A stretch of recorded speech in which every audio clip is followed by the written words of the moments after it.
ओम शांति। ओम शांति। आज की तारीख है 18 मार्च 2025। साकार महावाक्य। बाबा कहते मीठे बच्चे, इस समय तुम्हारी यह जीवन बहुत बहुत अमूल्य है। इस समय तुम्हारी यह जीवन बहुत बहुत अमूल्य है, क्योंकि तुम हद से निकल बेहद में आए हो। क्योंकि तुम हद से निकल बेहद में आए हो। तुम जानते हो हम इस जगत का कल्याण करने वाले हैं। तुम जानते हो हम इस जगत का कल्याण करने वाले हैं। बाबा कहते मीठे बच्चे, इस समय तुम्हारी यह जीवन बहुत बहुत अमूल्य है, क्योंकि तुम हद से निकल बेहद में आए हो। तुम जानते हो हम इस जगत का कल्याण करने वाले हैं। आज का प्रश्न, बाप के वर्षे का अधिकार किस पुरुषार्थ से प्राप्त होता है?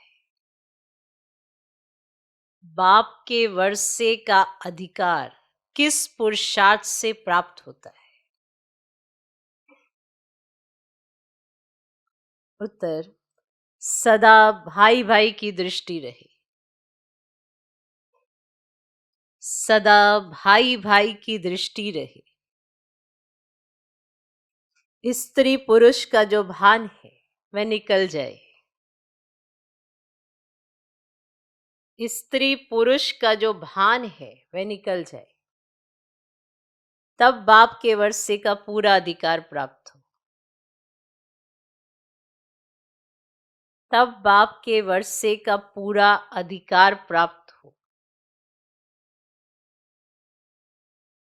परंतु स्त्री पुरुष का भान व ये दृष्टि निकलना बड़ा मुश्किल है।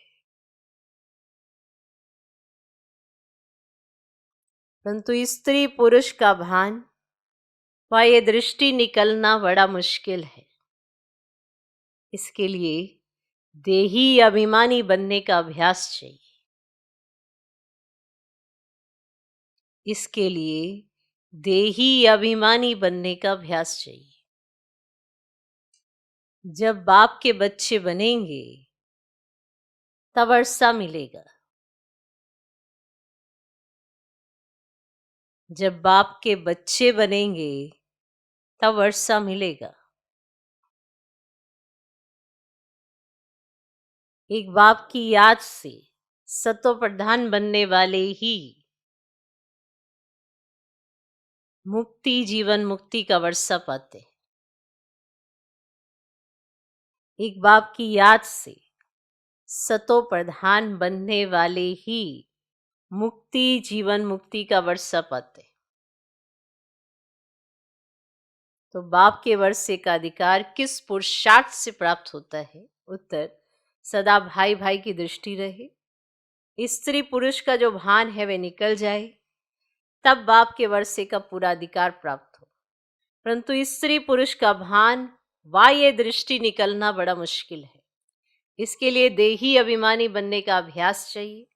जब बाप के बच्चे बनेंगे तब वर्षा मिलेगा। एक बाप की याद से सतो प्रधान बनने वाले ही मुक्ति, जीवन मुक्ति का वर्षा पाते हैं। आज का गीत है, आखिर वह दिन आया आज। ओम शांति। बच्चे जानते हैं ओम माना अहम आत्मा मम शरीर। अभी तुम इस ड्रामा को, सृष्टि चक्र को और इस सृष्टि चक्र के जानने वाले बाप को जान गए हो। इस ड्रामा को, इस सृष्टि चक्र को और इस सृष्टि चक्र को जानने वाले बाप को जान गए हो, क्योंकि चक्र को जानने वाले को रचता ही कहेंगे। रचता और रचना को और कोई भी नहीं जानते हैं। भले पढ़े लिखे बड़े बड़े विद्वान पंडित आदि हैं, उन्हें अपना घमंड तो रहता है ना, परंतु उनको ये पता नहीं है और कहते भी हैं ज्ञान, भक्ति और वैराग्य। अब ये 3 चीजें हो जाती हैं, इनका भी अर्थ नहीं समझते। सन्यासियों को वैराग्य आता है घर से। उन्हों को भी ऊंच और नीच की ईर्ष्या रहती है। घर से वैराग्य आता है, परंतु ऊंच और नीच की सन्यासियों में ईर्ष्या रहती है। ये ऊंच कुल का है, ये मध्यम कुल का है, इस तरह की। इस पर उन्हों का बहुत चलता है। कुंभ के मेले में भी उन्हों का बहुत झगड़ा हो पड़ता है कि पहले किसकी सवारी चले। इस पर बहुत लड़ते हैं, फिर पुलिस आकर छुड़ाती है। यही होता है ना, पहले किसकी सवारी। हम ऊंच कुल के हैं, ये थोड़ा हमसे कम है, तो इनकी सवारी पीछे। ये उन्हों का बहुत चलता है, घमंड रहता है। फिर लड़ाई होती है, फिर पुलिस आती है, फिर उनको छुड़ाती है। समझे? तो यह भी तो देह अभिमान हुआ ना, कि हमारी सवारी आगे उनकी पीछे, तो यह भी तो देह अभिमान हुआ ना। दुनिया में जो भी मनुष्य मात्र है, सब है देह अभिमानी। तुमको तो अब देही अभिमानी बनना है। बाप कहते देह अभिमान छोड़ो, अपने को आत्मा समझो। आत्मा ही पतित बनी है, उसमें खाद पड़ी है। आत्मा ही सतो प्रधान तमो प्रधान बनती है। जैसी आत्मा वैसा शरीर मिलता है। श्री कृष्ण की आत्मा सुंदर है तो शरीर भी बहुत सुंदर होता है। उनके शरीर में कशिश बहुत होती है। पवित्र आत्मा ही कशिश करती है। लक्ष्मी नारायण की इतनी महिमा नहीं है जैसे श्री कृष्ण की है, क्योंकि श्री कृष्ण तो पवित्र छोटा बच्चा है। यहां भी कहते हैं छोटा बच्चा और महात्मा एक समान है। तो महात्माएं तो फिर भी जीवन का अनुभव कर फिर विकारों को छोड़ते हैं। घृणा आती है, और बच्चा तो है ही पवित्र, उनको ऊंच महात्मा समझते हैं। तो बाप ने समझाया है, ये निवृत्ति मार्ग वाले सन्यासी भी कुछ थमाते हैं। जैसे मकान आधा पुराना होता है ना, तो फिर मरम्मत की जाती है, तो सन्यासी भी मरम्मत करते हैं। पवित्र होने से भारत थमा रहता है। भारत जैसा पवित्र धनवान खंड और कोई हो ही नहीं सकता। अब बाप तुमको रचता और रचना के आदि मध्य अंत की स्मृति दिलाते हैं, क्योंकि ये बाप भी है, टीचर भी है और गुरु भी है। और गीता में श्री कृष्ण भगवान उवाच लिख दिया है। उनको कभी बाबा कहेंगे क्या, अथवा पतित पावन कहेंगे क्या? तो जब मनुष्य पतित पावन कहते हैं तो श्री कृष्ण को याद नहीं करते, तो भगवान को याद करते हैं। फिर कहते हैं पतित पावन सीताराम, रघुपति राघव राजा राम। कितना मुझारा है। बाप कहते हैं मैं तुम बच्चों को आकर यथार्थ रीति सभी वेदों शास्त्रों का सार समझाता हूं। सभी वेदों शास्त्रों का सार बाबा समझाते हैं। तो पहली पहली मुख्य बात समझाते हैं कि तुम अपने को आत्मा समझो और बाप को याद करो, तो तुम पावन बनेंगे। तुम हो भाई भाई, फिर ब्रह्मा की संतान, कुमार कुमारियां तो भाई बहन हो गए। ये बुद्धि में याद रहे। असल में आत्माएं भाई भाई हैं, फिर यहां शरीर में आने से भाई बहन हो जाते हैं। तो इतनी भी बुद्धि नहीं है समझने की। वह हम आत्माओं का फादर है तो हम ब्रदर्स ठहरे ना। फिर सर्वव्यापी कैसे कहते? वर्षा तो बच्चे को ही मिलेगा, फादर को तो नहीं मिलता। अब सब फादर फादर हो गए तो वर्षा कौन देगा? बाप से बच्चे को वर्षा मिलता है। ब्रह्मा भी शिव बाबा का बच्चा है ना, इनको भी वर्षा उनसे मिलता है। तुम हो जाते पोतरे पोतरियां, तुमको भी हक है। तो आत्मा के रूप में सब बच्चे हो, फिर शरीर में आते हो तो भाई बहन कहते हैं, और कोई नाता नहीं। सदा भाई भाई की दृष्टि रहे, स्त्री पुरुष का भान भी निकल जाए। जब मेल फीमेल दोनों ही कहते हो ओ गॉड फादर, तो भाई बहन हुए ना। भाई बहन तब होते हैं जब बाप संगम पर आकर रचना रचते हैं, तब होते हैं। परंतु स्त्री पुरुष की दृष्टि बड़ा मुश्किल निकलती है। बाप कहते हैं तुमको देही अभिमानी बनना है, बाप के बच्चे बनेंगे तभी वर्षा मिलेगा। मामेकम याद करो तो सतो प्रधान बनेंगे। अब सतो प्रधान बनने बिगर तुम वापिस मुक्ति, जीवन मुक्ति में जा नहीं सकेंगे। अब ये युक्ति सन्यासी आदि कभी नहीं बताएंगे। वे ऐसे कभी नहीं कहेंगे कि अपने को आत्मा समझ बाप को याद करो। बाप को कहा जाता है परम पिता, परम आत्मा, सुप्रीम। तो आत्मा तो सबको कहा जाता है, परंतु उनको परम आत्मा कहा जाता है। तो वह बाप कहते हैं बच्चों मैं आया हूं तुम बच्चों के पास। हमको बोलने के लिए मुक्त चाहिए ना। आजकल देखो जहां तहां गौमुख जरूर रखते हैं, फिर कहते हैं गौमुख से अमृत निकलता है। वास्तव में अमृत तो कहा जाता है ज्ञान को। अब ज्ञान अमृत तो मुख से ही निकलता है, पानी की तो इसमें बात ही नहीं है। वह गौ माता भी है, बाबा इनमें प्रवेश हुआ है। बाप ने इन द्वारा तुमको अपना बनाया है, इनसे ज्ञान निकलता है। उन्होंने तो पत्थर का बनाकर उसमें मुख बना दिया है, जहां से पानी निकलता है। वह तो भक्ति की रस्म हो गई ना। यथार्थ बातें तुम जानते हो। अब भीष्म पितामह आदि को तुम कुमारियों ने बाण लगाए हैं। तुम तो ब्रह्मा कुमार कुमारियां हो, तो कुमारी किसकी होगी ना। अधर कुमारी और कुमारी दोनों के मंदिर है, और प्रैक्टिकल में तुम्हारा यादगार मंदिर है ना। अब बाप बैठ समझाते हैं तुम जबकि ब्रह्मा कुमार कुमारियां हो तो क्रिमिनल सॉर्ट हो ना सके, नहीं तो बहुत कड़ी सजा हो जाए। देह अभिमान में आने से ये भूल जाता है कि हम भाई बहन हैं। ये भी बीके है, हम भी बीके हैं, तो विकार की दृष्टि जा ना सके। परंतु आसुरी संप्रदाय के मनुष्य विकार के बिगर रह नहीं सकते, तो विघन डालते हैं।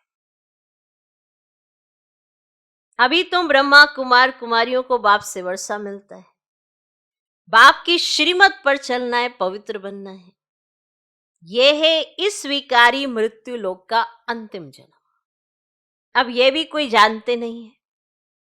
अमर लोक में विकार कोई होते ही नहीं है, तो उन्हों को कहा ही जाता है सतो प्रधान संपूर्ण निर्विकारी। अब यहां है तमो प्रधान संपूर्ण विकारी। तो बाप ने समझाया है तुम भारतवासी पूज्य सो फिर पुजारी बनते हो। इस समय भक्ति का प्रभाव बहुत है। भक्त भगवान को याद करते हैं कि आकर भक्ति का फल दो। अब भक्ति में क्या हाल हो गया है। बाप ने समझाया है मुख्य धर्म शास्त्र 4 है। अब एक तो है डिटिज्म, और इसमें ब्राह्मण देवता क्षत्रिय तीनों ही आ जाते हैं। तो बाप ब्राह्मण धर्म स्थापन करते हैं, और ब्राह्मणों की चोटी है संगम युग। तुम ब्राह्मण अभी पुरुषोत्तम बन रहे हो, अब ब्राह्मण बने फिर देवता बनते हो। वह ब्राह्मण भी हैं विकारी, और वह भी इन ब्राह्मणों के आगे नमस्ते करते हैं। तो ब्राह्मण देवी देवता नमः कहते हैं, क्योंकि समझते में ब्रह्मा की संतान थे, और हम तो ब्रह्मा की संतान नहीं है। अभी तुम ब्रह्मा की संतान हो, अभी हो। तुमको सब नमः करेंगे, तुम फिर देवी देवता बनते हो। अभी तुम ब्रह्मा कुमार कुमारियां बने हो, फिर बनेंगे देवी कुमार कुमारी। तो इस समय तुम्हारी ये जीवन बहुत बहुत अमूल्य है, क्योंकि तुम जगत की माताएं गाई हुई हो। तुम हद से निकल बेहद में आए हो। तुम जानते हो हम इस जगत का कल्याण करने वाले हैं। तो हर एक जगदम्बा जगत पिता ठहरे। इस नरक में मनुष्य बड़े दुखी हैं। हम उनकी रूहानी सेवा करने आए हैं। हम उन्हों को स्वर्गवासी बनाकर ही छोड़ेंगे। तुम हो सेना, इनको युद्ध स्थल भी कहा जाता है। अब यादव कौरव पांडव इकट्ठे रहते हैं, भाई भाई है ना। अब तुम्हारी युद्ध भाई बहनों से नहीं, तुम्हारी युद्ध है रावण से। भाई बहनों को तो तुम समझाते हो मनुष्य से देवता बनाने लिए, तो बाप समझाते देह सहित देह के सब संबंध छोड़ने हैं। ये है पुरानी दुनिया। कितने बड़े बड़े डैम कैनाल शादी बनाते हैं क्योंकि पानी नहीं है। प्रजा बहुत बढ़ गई है, तो वहां तो तुम रहते ही बहुत थोड़े हो। नदियों में पानी भी ढेर रहता है, अनाज भी बहुत होता है। अब यहाँ तो इस धरती पर करोड़ों मनुष्य हैं, और वहां सारी धरनी पर, पूरी धरनी पर शुरू में 9 लाख 9-10 लाख होते हैं, और कोई खंड होता ही नहीं है। तुम थोड़े से ही वहां रहते हो, और तुमको कहाँ जाने की भी दरकार नहीं रहती, कहीं और जाने की दरकार भी नहीं रहती। वहां है ही बाहरी मौसम। इन्हीं ठंड ज्यादा पड़ गई तो चलो कहीं और चलते हैं, गर्मी ज्यादा हो गई तो चलो ठंडे इलाके में चलते हैं। ऐसे वहां है ही बाहरी मौसम। 5 तत्व भी कोई तकलीफ नहीं देते हैं, ऑर्डर में रहते हैं, दुख का नाम ही नहीं। और वह है ही भविष्यत और अभी है दोजक। ये शुरू होता है बीच में, बीच से शुरू होते हैं। तो देवताएं वाम मार्ग में गिरते हैं तो फिर रावण का राज्य शुरू हो जाता है। तुम समझ गए हो, हम डबल सिर ताज पूज्य बनते हैं, फिर सिंगल ताज वाले बनते हैं, और सत्युग में पवित्रता की भी निशानी है, और देवताएं तो सब हैं पवित्र। तो यहाँ पवित्र कोई है ही नहीं, और जन्म तो फिर भी विकार से ही लेते हैं ना, इसीलिए इसे भ्रष्टाचारी दुनिया कहा जाता है।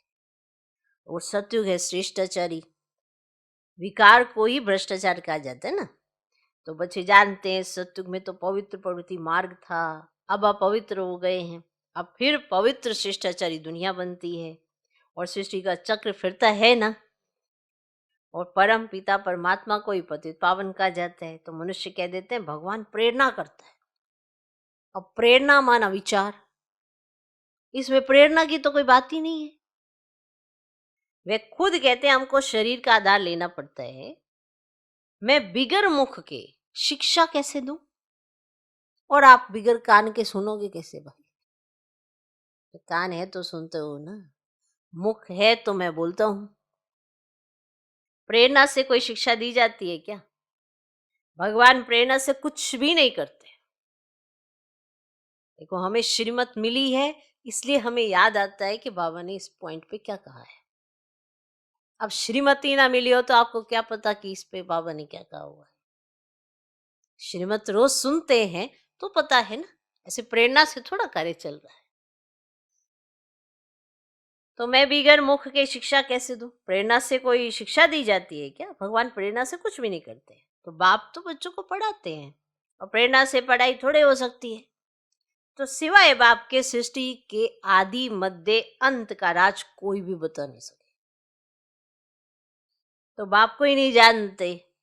कोई कहते लिंग है, कोई कहते अखंड ज्योति है, कोई कहते ब्रह्म ही ईश्वर है, और तत्व ज्ञानी ब्रह्म ज्ञानी भी है ना। तो शास्त्रों में दिखाया है 84 लाख योनियां। अब अगर 84 लाख जन्म होते तो कल्प बहुत बड़ा चाहिए, कोई हिसाब ही निकाल ना सके। अब वह तो सत्युग को ही लाखों वर्ष कह देते हैं, तो बाप कहते सारा सृष्टि चक्र ही 5,000 वर्ष का है। 84 लाख जन्मों के लिए तो टाइम भी तो इतना चाहिए ना, फिर वो तो चक्र ही ना रहे। ये शास्त्र सब है भक्ति मार्ग के। तो बाप कहते मैं आकर तुमको इन सब शास्त्रों का सार समझाता हूँ। अब शास्त्र पढ़ने थोड़ा बैठेंगे, तो भगवान आकर उन सब शास्त्रों का सार समझाते हैं। तो ये सब भक्ति मार्ग की सामग्री है। अब इनसे कोई भी मेरे को प्राप्त नहीं करते। मैं जब आता हूं तब ही सबको ले जाता हूं। मुझे बुलाते ही हैं, हे पतित पावन आओ, तो पावन बनाकर हमको पावन दुनिया में ले चलो। फिर ढूंढने के लिए धक्के क्यों खाते? बताओ, फिर ढूंढने के लिए धक्के क्यों खाते हो? कितना दूर दूर पहाड़ों पर जाते हैं। आजकल तो कितने मंदिर खाली पड़े हैं, कोई जाता नहीं है। अभी तुम बच्चे ऊंच से ऊंच बाप की बायोग्राफी को भी जान गए हो। बाप बच्चों को सब कुछ देकर फिर 60 वर्ष के बाद वानप्रस्थ में बैठ जाते हैं। ये रस्म भी अब की है, त्योहार भी सब इस समय के। तुम जानते हो अभी हम संगम पर खड़े हैं, रात के बाद फिर दिन होगा। अब तो घोर अंधियारा है और गाते भी है ज्ञान सूर्य प्रगटा अज्ञान अंधेर विनाश। तो तुम बाप को रचना के आदि मध्यंत को अब जानते हो। तो जैसे बाप नॉलेजफुल है, तुम भी मास्टर नॉलेजफुल हो गए। तो तुम बच्चों को बाप से वर्षा मिलता है बेहद के सुख का। तो लौकिक बाप से तो हद का वर्षा मिलता है ना, तो जिससे अल्पकाल का सुख मिलता है, जिसको सन्यासी क्या कहते हैं, काग विष्टा समान सुख कह देते हैं ना। तो वह फिर यहाँ आकर सुख के लिए पुरुषार्थ कर ना सके। तो वह है ही हठ योगी और तुम हो राजयोगी, और तुम्हारा योग है बाप के साथ, तो उन्हों का है तत्व के साथ। ये भी ड्रामा बना हुआ है। तुम्हारा बाप के साथ योग, उनका तत्व के साथ योग। तो बाबा कहते ये भी ड्रामा बना हुआ है। अच्छा, मीठे मीठे सिकिला दे बच्चों प्रति माता पिता बाप दादा का याद प्यार और गुड मॉर्निंग। रूहानी बाप की रूहानी बच्चों को नमस्ते। हम रूहानी बच्चों की भी रूहानी बाप को नमस्ते नमस्ते नमस्ते। Good morning good morning good morning. धारणा के लिए मुख्य सर पहला पॉइंट, पावन बनने के लिए हम आत्मा भाई भाई हैं, फिर ब्रह्मा बाप की संतान भाई बहन है। ये दृष्टि पक्की करनी है। पावन बनने के लिए हम आत्मा भाई भाई हैं, फिर ब्रह्मा बाप की संतान भाई बहन है। ये दृष्टि पक्की करनी है। आत्मा और शरीर दोनों को ही पावन सत्व प्रधान बनाना है। आत्मा और शरीर दोनों को ही पावन सत्व प्रधान बनाना है। देह अभिमान छोड़ देना है। देह अभिमान छोड़ देना है। दूसरा पॉइंट, मास्टर नॉलेजफुल बन सभी को रचता और रचना का ज्ञान सुनाकर घोर अंधियारे से निकालना है। मास्टर नॉलेजफुल बन सभी को रचता और रचना का ज्ञान सुनाकर घोर अंधियारे से निकालना है। नरकवासी मनुष्यों की रूहानी सेवा कर स्वर्गवासी बनाना है। नरकवासी मनुष्यों की रूहानी सेवा कर स्वर्गवासी बनाना है। आज का वरदान, मास्टर ज्ञान सागर बन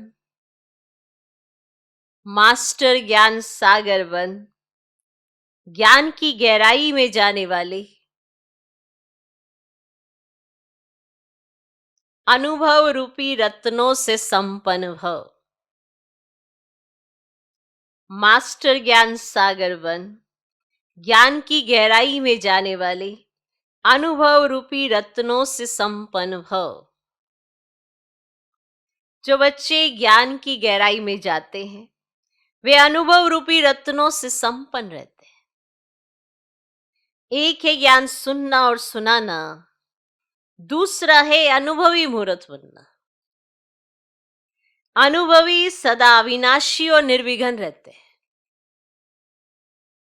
अनुभवी सदा अविनाशी और निर्विघ्न रहते हैं, उन्हें कोई भी हिला नहीं सकता। अनुभवी के आगे माया की कोई भी कोशिश सफल ही नहीं होती। अनुभवी के आगे माया की कोई भी कोशिश सफल नहीं होती। अनुभवी कभी धोखा नहीं खा सकते। इसीलिए अनुभवों को बढ़ाते हुए हर गुण के अनुभवी मूर्त बनो। मनन शक्ति द्वारा शुद्ध संकल्पों का स्टॉक जमा करो। मनन शक्ति द्वारा शुद्ध संकल्पों का स्टॉक जमा करो। ठीक, क्या बनो? अनुभवी। आज का स्लोगन, फरिश्ता वह है जो देह के सूक्ष्म अभिमान के संबंध से भी न्यारा है। फरिश्ता वह है जो देह के सूक्ष्म अभिमान के संबंध से भी न्यारा है। माना सूक्ष्म ते सूक्ष्म अभिमान भी देह का फरिश्ते को टच ना कर सके, उससे भी न्यारापन, उसे फरिश्ता कहते हैं। ना देह, ना देह का संबंध, ना देह का कोई पदार्थ, किसी भी चीज से कुछ भी आकर्षित फरिश्ता को नहीं कर सकता, इतना न्यारापन। तो फरिश्ता वह जो देह के सूक्ष्म अभिमान के संबंध से भी न्यारा है। अव्यक्त इशारे, सत्यता और सभ्यता रूपी कल्चर को अपनाओ। संपूर्ण सत्यता भी पवित्रता के आधार पर होती है।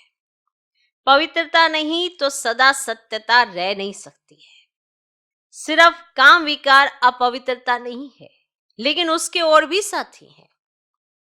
तो महान पवित्र अर्थात अपवित्रता का नामो निशान ना हो, तब परमात्म प्रत्यक्षता के निमित्त बन सकेंगे। तब परमात्म प्रत्यक्षता के निमित्त बन सकेंगे। ओम शांति।